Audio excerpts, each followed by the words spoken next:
Bhagavate Vasudevaya.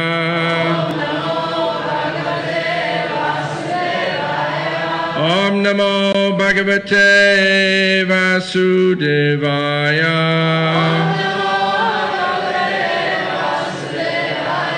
Om Namo Bhagavate Vasudevaya.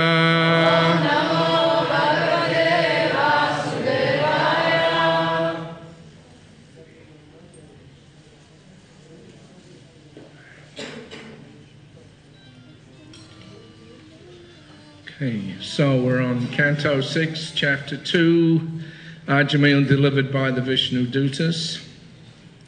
Texts, well, 45 and 46. I think 46 is on the board, so I'll just read text 45. Ajamil was a Brahmana who, because of bad association, had given up all Brahminical culture and religious principles. Becoming most fallen, he stole, drank, and performed other abominable acts. He even kept a prostitute. Thus he was destined to be carried away to hell by the order carriers of Yamaraj. But he was immediately rescued simply by a glimpse of the chanting of the holy name Narayan.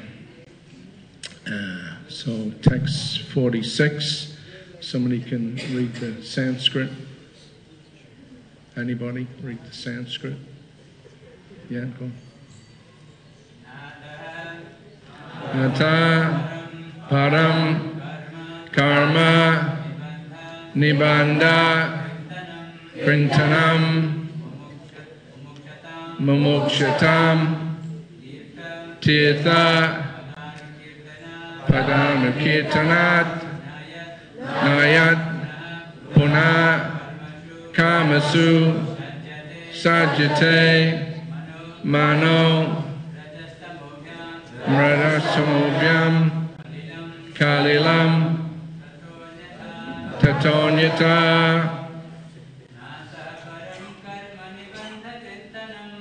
Nataparam Karma Nibandha Kritanam Mumukshatam Tirtha Padanu Kirtanat Nayat punakama susajjate mano Rajastamobhyam kalilam tatonyata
Ladies. Nata parang karma Param karma nibbana kirtanam. Mumukshatam tirtha padanu kirtanat. Nayakuna karma susajate mano. Rajastamobhyam kalilam tatonyata.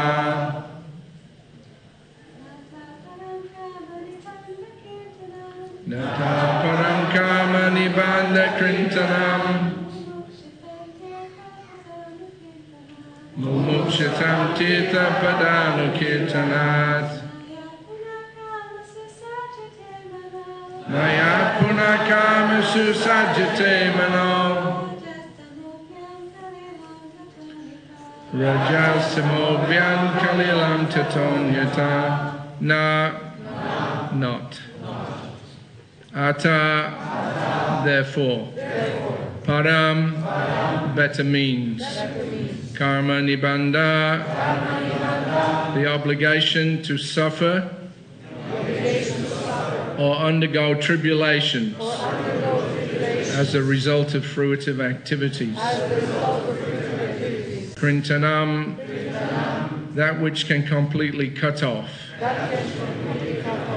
Mumukshatam, of persons desiring to get out of the clutches of material bondage. Tirthapada, about the Supreme Personality of Godhead, at whose feet all holy places stand. Anukirtanat, then constantly chanting under the direction of the bona fide spiritual master. Na, not. Yat, because. Puna, again. Kamasu, in fruitive activities. Sajjate, becomes attached. Manaha, the mind. Rajatamobhyam, by the modes of passion and ignorance. Kalilam, contaminated. Tata, thereafter. Anyata, by any other means. Translation and purport by His Divine Grace, Srila Prabhupada. Therefore, one who desires freedom from material bondage should adopt the process of chanting and glorifying the name, form, fame, and pastimes of the Supreme Personality of Godhead, at whose feet all the holy places stand. One cannot derive the proper benefit from other methods, such as pious atonement, speculative knowledge, and meditation in mystic yoga, because even after following such methods, one takes to fruitive activities again, unable to control his mind, which is contaminated by the bad of nature, namely passion and ignorance. Purport: it has actually been seen that even after achieving so-called perfection, many karmis, jnanis, and yogis become attached to material activities again. Many so-called swamis and yogis give up material activities as false, jagan mitya, but after some time they nevertheless resume material activities by opening hospitals and schools or performing other activities for the benefit of the public. Sometimes they participate in politics, although still falsely declaring themselves sannyasis, members of the renounced order. The perfect conclusion, however, is that if one actually desires to get out of the material world, he must take to devotional service, which begins with Shravanam, Kirtanam, Vishnu, chanting and hearing the glories of the Lord. The Krishna consciousness movement has actually proved this. In the Western countries, many young boys who were attached to drugs and who had many other bad habits which they could not give up, abandoned all those propensities and very seriously engaged in chanting the glories of the Lord as soon as they join the Krishna consciousness movement. In other words, this process is the perfect method of atonement for actions performed in Raja and Tama, passion and ignorance.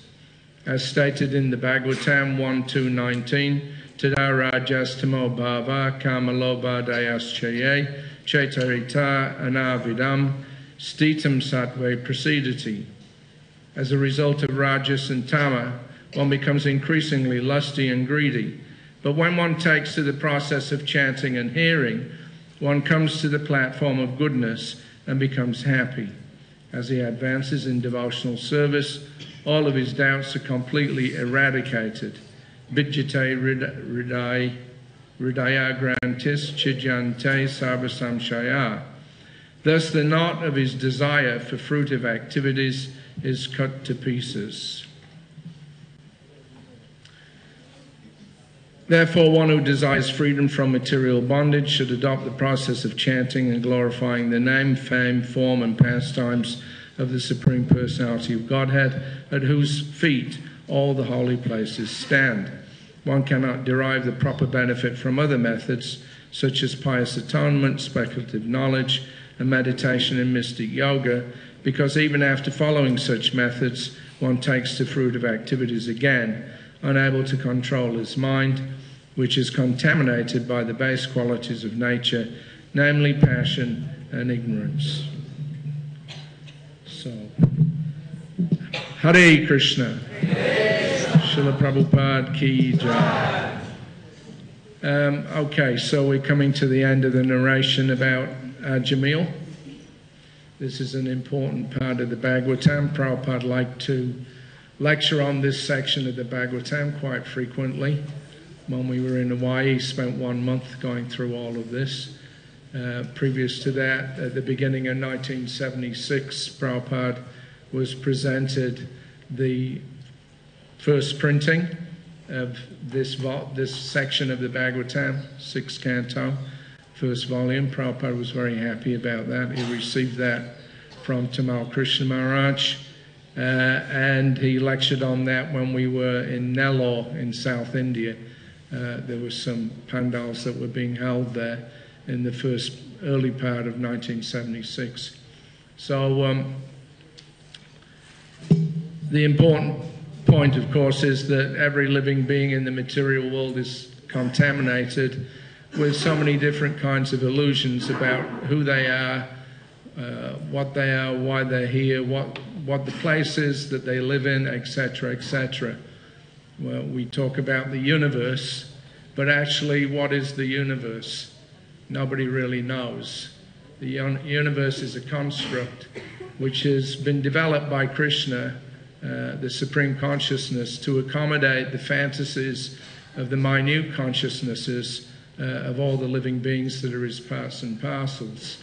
Beyond that, it's very difficult to describe exactly what the universe is. It's an area or a sphere of activity which goes on under the control of the Lord, but not directly, indirectly.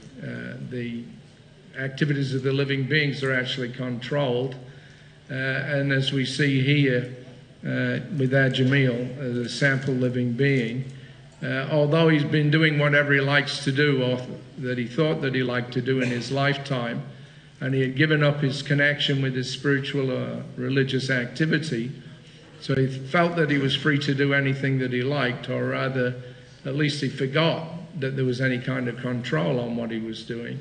At the end of his life, he found out that things were quite different. The state of consciousness that he was living in was simply an illusion. What he thought was enjoyment was not, actually. It was ultimately a source of difficulty and suffering for him. And he found that out just as he was about to leave his body. The little universe that he was living in was quite different from the greater universe that others were living in. So you have the appearance of the Yamadutas coming. They're living in the same universe, apparently, but their level of consciousness, their sphere of activity is quite different from the sphere of activity and the consciousness of the living beings on this planet. And if we look at the living beings on this planet, we'll see that each and every individual has their own sphere of activity, even though they're living within a shared space, just like we're all here in this room.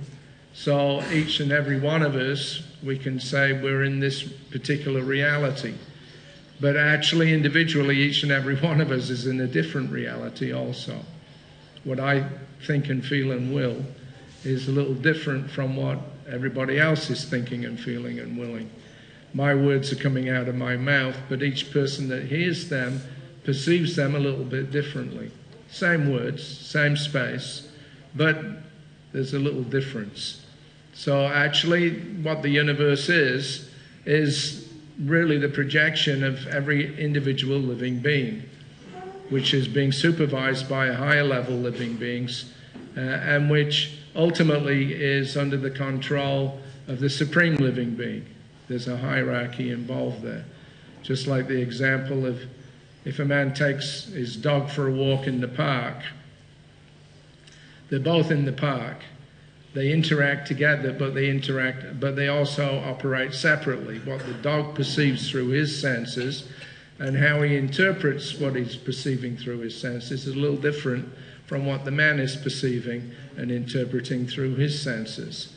So the man's walking through the park, he's admiring, the layout of the flowers and the plants and the trees. He looks in the sky, maybe there's an aeroplane going overhead. He looks across the park, he sees an old friend, he waves to him, etc., etc. So he's got his, sense of reality. The dog is with him, and they also interact, but the dog's running around sniffing this place, sniffing that place, seeing another dog, being stimulated in his own way. So it's a little different also. So we're living in a kind of an interactive universe. Yeah, everybody's interacting with everybody else, and everybody at the same time is individual. So it's kind of simultaneously there's oneness and there's difference. So Ajamil, after living in his sphere of activity for some time, at the end of the duration of his body now, he was about to be moved into another reality. And there's living beings that come to enforce that upon him. The Yamadutas. The Yamadutas, they're living in this universe, but we don't perceive them. They perceive us, but we don't perceive them unless there's a certain requirement. So at the time of death, when this body is finished, that's when the Yamadutas make themselves apparent to ordinary living beings. Otherwise, they're invisible. They're living in a different universe. They have their own sphere of activity, their own universe, their own duties to carry out according to their perceptions. And we're here on this planet thinking, there's no God, there's no higher authority, there's no such thing as sin, right and wrong. It's whatever we decide, that's all. And we do whatever we like, and at the end of this life, then there's nothing. Then there's nothing. So people like to think like that, but actually the reality is a little bit different. There's another reality that's imposed upon them by a higher authority. And even their Yamadutas also are subjected to another higher authority, which they're now finding out, or they found out. They thought that they were the masters of the universe, more or less, because nobody can conquer death. And everybody in this material world has to die. And on death, then they're moved to another place. So who does that moving? The Yamadutas. They're the agents of death. So who can conquer them? They're all powerful, practically speaking. Or they can be forgiven for thinking that they're all powerful, because they know that they're the agents of Lord Yamaraj, but they think that Lord Yamaraj is all powerful. So when they came to, when they infringed into Ajamil's little universe, his state of consciousness, and made themselves apparent, and they were about to drag him away, then they themselves found their own little universes, their little sense of who they are. That was then challenged by the appearance of the Vishnu Dutas. The Vishnu Dutas, they live in their own universe. And they're also interacting with everybody else. So they have a higher state of consciousness, and therefore when the Yamadutas were challenged, or just the appearance of the Vishnu Dutas was a challenge to them. Normally when they go and fetch somebody, drag them out their body, nobody challenges them. Nobody can do anything about it. They're, all right, you come with us, that's it, finished. So for them to now discover that there was another universe with other living beings that were more powerful than themselves, that was quite a shock. They were about to take Ajamil away, but then the Vishnu Dutas came, and simply by their appearance, the force of their elevated consciousness, it was enough to check the Yamadutas. They'd never been checked before, but now just by being there, these other living beings were stopping them from carrying out their duty. They actually became immediately overwhelmed by the force of just the mere presence of the Vishnu Dutas. And in that way then they became puzzled. What's going on here? We thought that Yamaraj was in control. Who are you guys? And then there's this conversation that's going on between the Vishnu Dutas and the Yamadutas, by which the Vishnu Dutas establish a higher reality. And they establish a link for Ajamil between him, the universe that he'd been living in, and the one that they live in. They gave a connection, by their appearance there and by their claim upon him. Not exactly a claim, but they established that there was a link between themselves and Ajamil, which had not been seen or understood by the Yamadutas. So the Yamadutas were kind of puzzled. What's going on here? How is it that we now become powerless in the presence of these other living beings? So then, there's this nice discussion, and then they go off back to Yamaraj, as you'll see in the next chapter, and then they have a discussion with Lord Yama, who's really the boss. We always thought the universe worked this way. And Yamaraj explains, no, actually it doesn't, it works this way. So there's different levels of perception, there's different kinds of universes, they're all overlapping each other, interacting with each other, and ultimately the universe is just simply the state of consciousness that everybody's in. That's what it means. A universe is the state of consciousness that you're in, and then the way that you deploy your consciousness through the particular set of senses and mind that you've been given by a higher authority. So in this way then, it's quite complex. Nobody actually can understand ultimately what the universe is. Even if we come to the level of the Vishnu Dutas, they're beyond this, what we call the material universe. They're living in the spiritual universe, but even there, the primary feature of the spiritual world is it's all illusory. Not in the sense that it doesn't exist, but it's in the sense that everybody's consciousness is being manipulated and is interacting with this supreme consciousness, Krishna. And everybody has their own little individuality, their own individual relationship with Krishna. And the way that they experience Krishna is a little different from the way that everybody else experiences him. So Krishna is the ultimate consciousness, and he understands the consciousness of every other living being, but no other living being understands his consciousness. And that's the difference, and that's explained in Bhagavad Gita. That just Prabhupada often used this example that I experience a certain level of pain and pleasure in my body. Even if you see me or I tell you what I'm experiencing, actually another person cannot experience that. We only experience within our own limited field of consciousness. But Krishna experiences what all the living beings experience. His consciousness is everywhere, and it's on his consciousness that everything else rests. So he is the ultimate reality, and he is the ultimate conscious person. And all of us are limited part and parcels of that supreme unlimited consciousness. So now how to interact with them, that's the trick. If we don't recognize Krishna's authority, then it doesn't mean that we cease to exist, but it just means that he moves out of the picture for some time. He's actually always there, but we stop perceiving him. In the spiritual world, the only perception is of Krishna, and that, a devotee understands everything is Krishna. He's in everything, he's everywhere, and there's nothing that can be perceived which is not directly connected to Krishna. But in the material world, Krishna withdraws that ability of perception. We become limited in what we do, and the limiting factor is the three modes of material nature, and particularly speaking, rajas and tamas. These are the lower forces, or modes we call. So modality, mode, force, whatever you want to call it. But it's a potency, it's the deployment of a potency by which a living being loses a certain level of perception.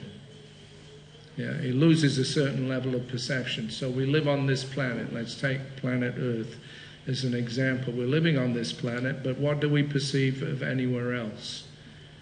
Yeah, what do we perceive on the moon planet? What do we perceive on the sun planet or Yamaloka? We don't. We've lost that ability to perceive what's really going on. We've become limited, and the limiting factor is stated here, rajas and tamas. Yeah, it clouds our perception, it covers us over, it puts us into a stronger form of illusion. And then we act in various ways which we think are, good or bad or beneficial for us, but actually, in the end, none of it's real. I was just reading the other day about one gentleman. I think he's a biologist. He'd been doing some interviews and, looking into the idea of life after death. And there's one cinema critic in America. There's a duo, Ebert and somebody or other. Siskel Ebert. Huh? Siskel and Eberg? Ebert. Siskel and Eberg. Anyway, they look at the latest movies and they give the thumbs up or the thumbs down or whatever it is. So this man, Ebert, as he was nearing death, after he retired, he started seeing things. He started seeing other living beings appearing to him. And nobody could understand what he was talking about when he tried to explain it. Yeah, normally ordinary people, they think when you start seeing people that they can't see, they think you're hallucinating or going a little crazy. So they actually, were thinking that now he's come to the end of his life, he's losing it. But actually he was starting to perceive another reality. And the moment of his death, just before he left his body, he wrote on a slip of paper which he gave to his daughter, "It's all a big illusion." This is a man, of course, that made a living from illusion. Movies are an illusion, creating illusions. Now he saw for himself that his own life was a total illusion and that he was moving on somewhere else. So that remains a mystery for, the conditioned souls. Where do you move after this body is finished? What happens to you? Does anything happen? And the general consensus nowadays, at least, is that nothing happens. You just die, and then you disappear, which is a ludicrous calculation. Why should something just disappear when, even according to science, nothing is ever created or destroyed? So if nothing is ever created or destroyed, the energy that's there is always there. Then as conscious living beings, we're another form of energy. So why should we, just cease to be? Logically, from a scientific point of view, it doesn't make any sense that something that exists can then not exist. Everything that exists always exists. That's the fact. And the living beings, the state of their existence, that depends on desire. It's mentioned here at the end. Prabhupada says that. As he says here, thus the knot of his desire for fruitive activities is cut to pieces. So what keeps us in these various states of illusion is our own desire. As living beings, to be a living being means to desire. If you have no desire, you're not alive. Yeah, life is desire. That's what it's all about, ultimately. We have these senses that gather information, yeah, and based on our desire, then we decide on what to do with that information, how to utilize it for either perceived good or bad. So in that way, then, our desire is what creates our little universes. Yeah, whatever we perceive, whatever we do, wherever we live, this is all a creation in response to our desires. So when the Vishnu Dutas chased off the Yamadutas, they didn't immediately take Ajamil back to Godhead or into their universe. Rather, they left him with his desires. They left him with his desires and told him, now you decide what you want to do, basically. By going away, now he had a choice. Would he go back to the prostitute? Oh, now I'm, been saved from death, I'll go back and enjoy again. Yeah, so-called enjoy. Or is there an alternative? And he'd heard this conversation going on, and he realized that his death personified come to take me, and now it's been checked by this higher authority, the Vishnu Dutas. So rather than ignore that, he decided that he would pursue it and find out more about it. And he was given the opportunity to do so. Yeah. He was freed from his previous sinful activities, but he was not yet given entry into the spiritual universe. So that was up to him. That's the pivotal point. It was his desire. Now you've seen the end results of your previous desires. Yeah, the desires that you developed in contact with the lower modes of material nature. You've had a chance to see what the end result's going to be if you continue with that. Or, we're giving you the opportunity now to come to a platform which is beyond death, which is beyond the influence of these Yamadutas. But not immediately. It's up to you. You have to decide what you want to do. So he was left there. So that's similar to Krishna and Arjuna in the Bhagavad Gita. Krishna explains everything to Arjuna, and at the end of it he says, Yatechasi tatakuru. You decide. Now it's up to you. Yeah? Whatever you've perceived, whatever you've understood, now you must act.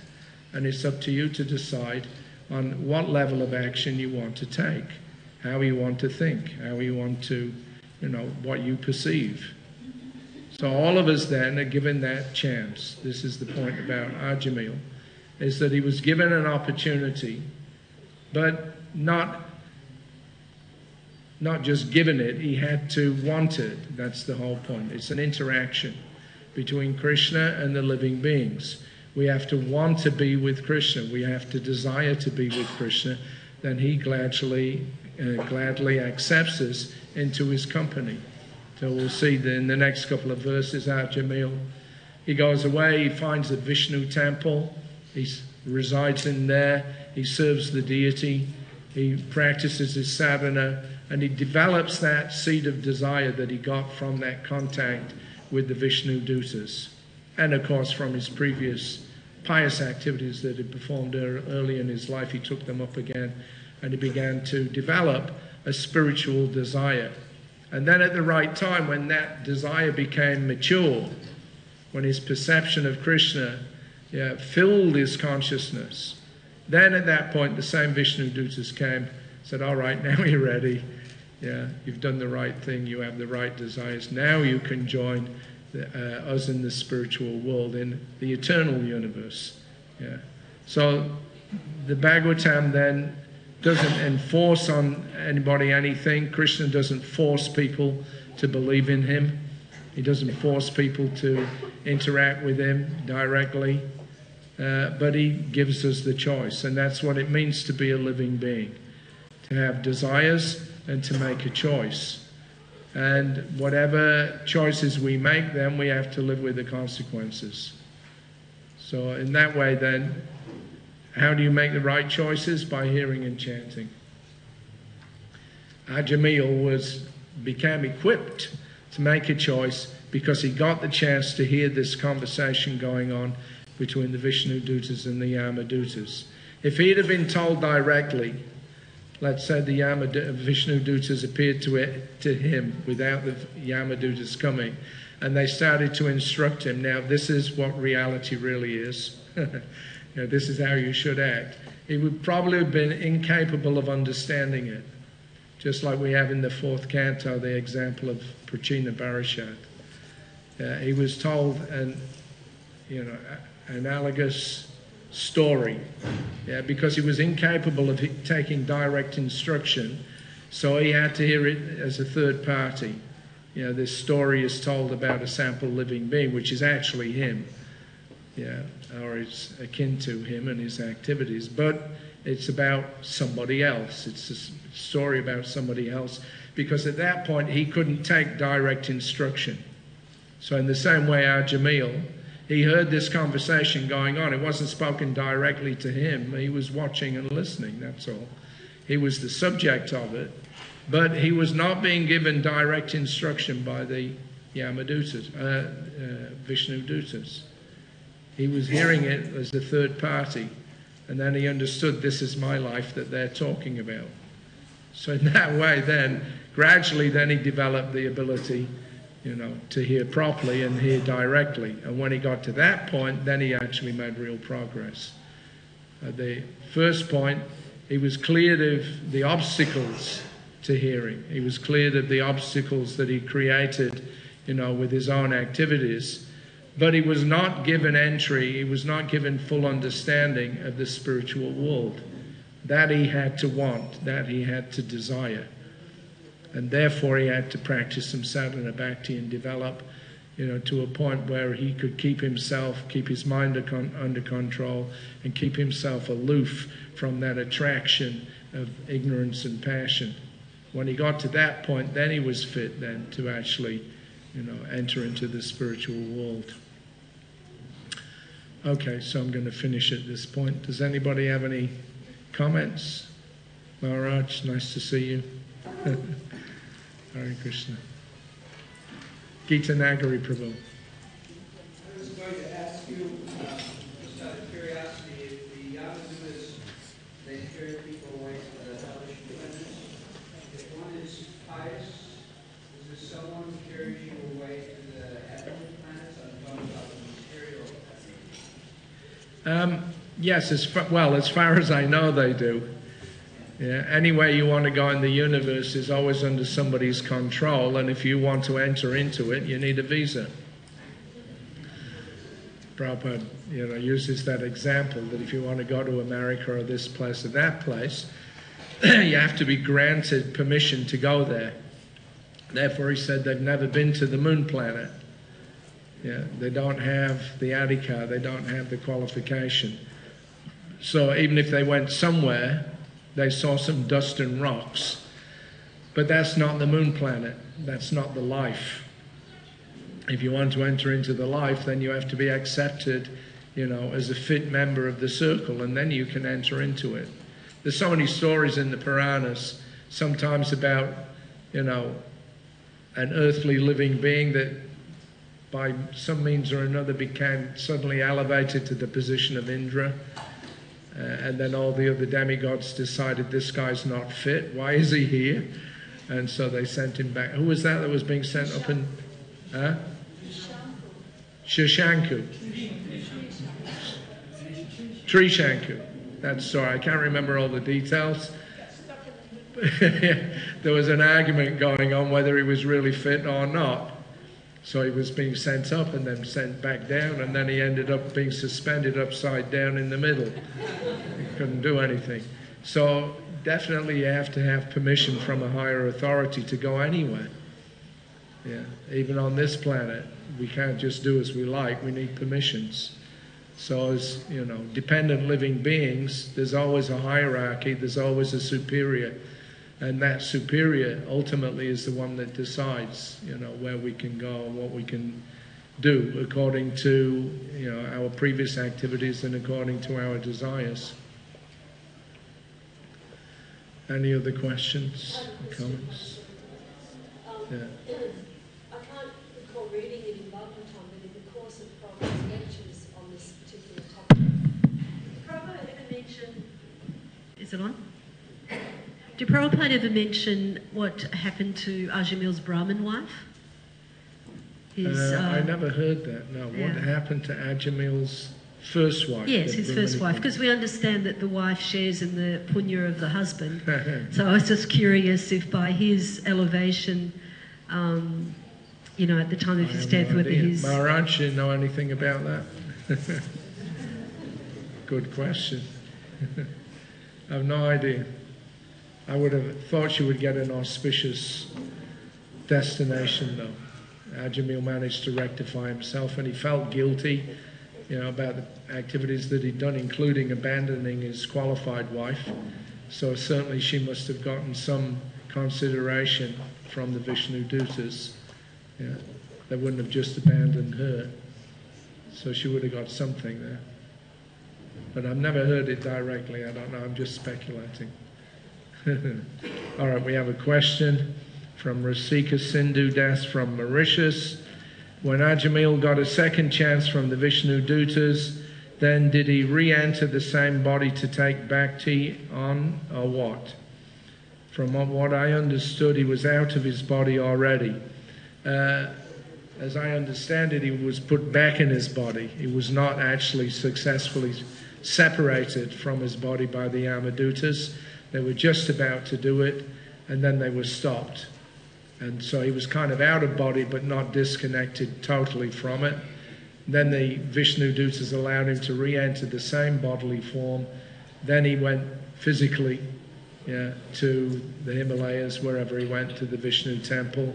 And then he practiced up until, you know, he was qualified to go back to Godhead. So yeah, he was in the same body. Last question. Thank you for a wonderful class. We have so many unlimited desires moment to moment. And as we go ahead and we deepen our knowledge in spiritual life, what happens to the previous desires which are now insignificant for us? Is it possible to modify, or we are forced to accept the fulfillment of those desires? Well, desire is an expression of consciousness, or desire is expressed through consciousness, rather. And if you change your desire, your previous desires, you're asking, they just evaporate. They're illusions anyway. It's like fog in the sunshine. As the sun comes up, the fog just gradually dissipates. Yeah, and as long as the sun is there, you're not going to have any fog anymore. So in the same way, if Krishna, you know, perception of Krishna increases, then the illusory desires that we had in connection, or that were created by connection with the lower modes of nature, they just disappear like fog.